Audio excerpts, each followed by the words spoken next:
Boa noite, queridos irmãos. Como costumeiramente, a Casa Espírita Eulália Nogueira, vamos fazer a leitura do Evangelho e interpretação. Nós estamos na introdução do Evangelho segundo o Espiritismo, item 4, Sócrates e Platão, precursores da doutrina cristã e do Espiritismo. Resumo da doutrina de Sócrates e Platão. E hoje nós vamos fazer a leitura do item 4 e item 5. Então vamos elevar o nosso pensamento a Deus, todos numa grande corrente fluídica magnética, vencendo grande distância, unindo os corações e mentes. Que possamos ser inspirados pelo mundo espiritual, trazendo aquela mensagem que desperte o nosso conhecimento, que abra nossos olhos para a realidade da vida.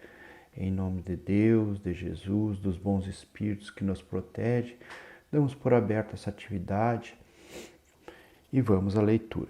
Que assim seja. A alma, quando ainda impura, encontra-se atormentada, é arrastada novamente para o plano físico, pela visão horrorosa do que é invisível e imaterial. Ela vagueia ao redor dos monumentos e túmulos, junto aos quais já foram vistos fantasmas tenebrosos.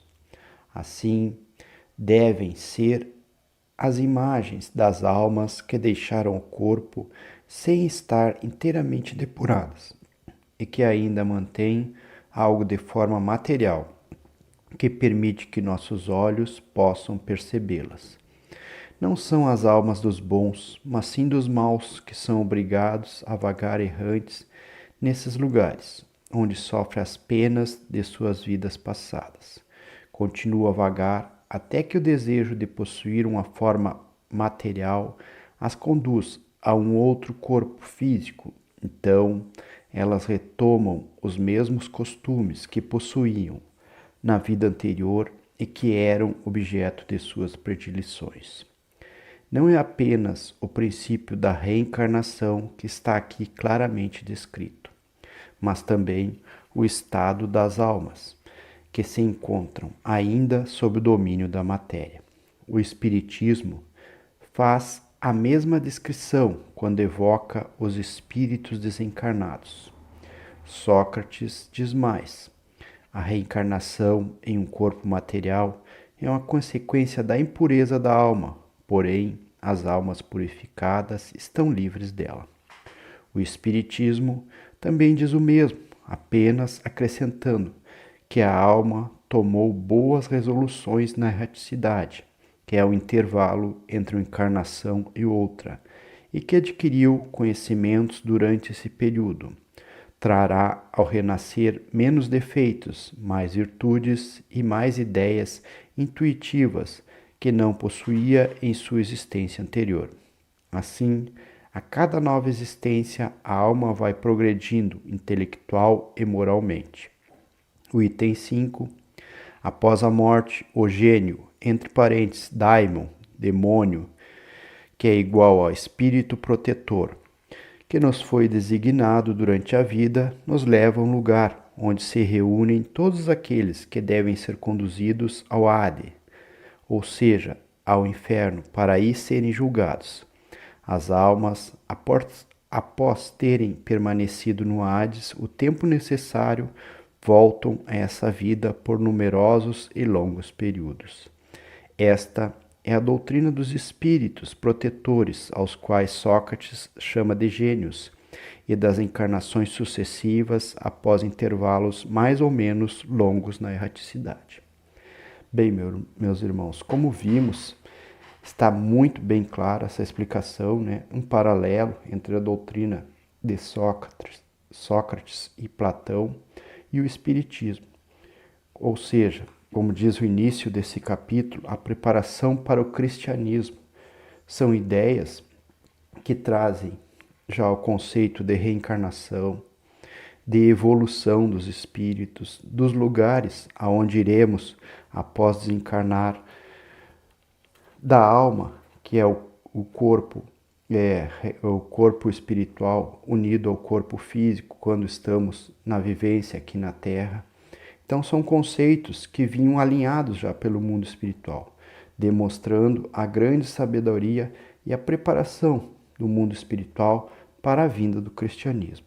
São conceitos muito interessantes e que um é bem igual ao outro, bem semelhantes aos outros, se nós analisarmos. Então, essa é uma introdução do Evangelho segundo o Espiritismo, que vem com alguns conceitos. Na sequência, vai ter a leitura de outros itens que vão nos demonstrando o alinhamento dessas doutrinas. Para melhor entendimento, nós temos uma mensagem do livro Vivendo o Evangelho, volume 1, do Espírito André Luiz, e de psicografia de Antônio Baduy Filho, que nos traz a seguinte mensagem, sobre o título É Diferente. Inúmeros pensadores e líderes religiosos propagaram suas ideias, mas Jesus é diferente. O Divino Messias é a própria lição de amor nos caminhos da vida. A demonstração, meus irmãos, que Jesus não ficou só na teoria. Ele pregou e agiu dentro do que ele pregou. Ele vivenciou tudo o que ele nos passou. Então diz a mensagem: Jesus ensina a honradez, mas com bondade. Exalta a fé, mas sem fanatismo. Insiste na paz, mas com trabalho. Proclama o perdão, mas sem arrogância. Acentua a justiça, mas com misericórdia. Convida a humildade, mas sem subserviência.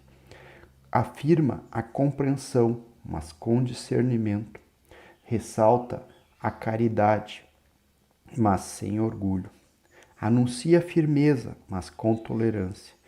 Exalça a resignação, mas sem conformismos. Os precursores do Cristo e os que vieram depois, semeando a mensagem no mundo espiritual, deixaram tratados e códigos a serem cumpridos. Jesus, porém, nada ordenou. Viveu as lições que ensinou e resumiu o roteiro de luz na exortação inesquecível: amai-vos uns aos outros como eu vos amei. Interessantíssimo isso aqui, porque demonstra o sentido divino do Cristo. Esse ser de luz, esse espírito evoluído que esteve entre nós, reencarnado, e vivenciou tudo. Ele simplesmente não falou só.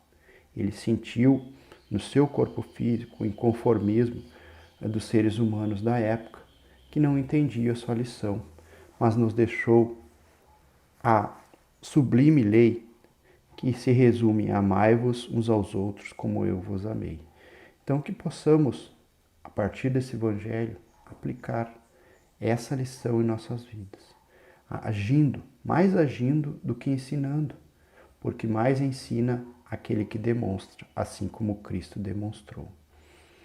Então agradecemos a Deus, a Jesus, nesse momento maravilhoso, onde estamos todos nós reunidos durante esse evangelho. Pedimos nesse momento um passe espiritual, que a energia desses seres de luz que coordenam a Casa Espírita Eulália Nogueira, espíritos com suas equipes de médicos e enfermeiros do espaço, nos ministre um passe espiritual, que esses fluidos perpassem o nosso corpo físico, retirando miasmas, mazelas, se for do nosso merecimento, curando o nosso corpo físico, mas acima de tudo, nos trazendo a compreensão do momento que nós vivemos. Pedimos pelas águas que temos para beber, que nela seja colocado remédio para os nossos males físicos e espirituais, de acordo com o merecimento de cada um de nós. Pedimos pelo nosso planeta Terra, que passa por momentos tão conturbados, que a paz possa reinar, que os ânimos possam ser arrefecidos, que tenhamos mais tranquilidade nesse momento. Que aqueles irmãos encarregados do governo, da administração, sejam tocados em seus corações e mentes, trazendo melhor para os seus governados. Pedimos pela nossa Casa Espírita Eulália Nogueira, que ela permaneça sendo aquele lugar de auxílio, de ensinamento, de tratamento espiritual. Pedimos pelo Espiritismo que sejam reforçadas os seus conceitos, que esses conceitos que hoje adquirimos aqui através dessa leitura, esse alinhamento de doutrinas, possa calar fundo em nós, que possamos nos dar conta de fazer mais do que falar, de agir mais do que ensinar, que o nosso exemplo seja um exemplo de paz, de amor, que tanto buscamos nos outros. Nesse momento, que essa luz invada nossos lares, todos aqueles irmãos ligados por essa rede. Recebamos muita paz, harmonia, o equilíbrio, a luz do Cristo. Amigo Jesus, com esse pensamento em nossos corações, te agradecemos por mais esse momento. E em seu nome encerramos esse Evangelho. Que assim seja.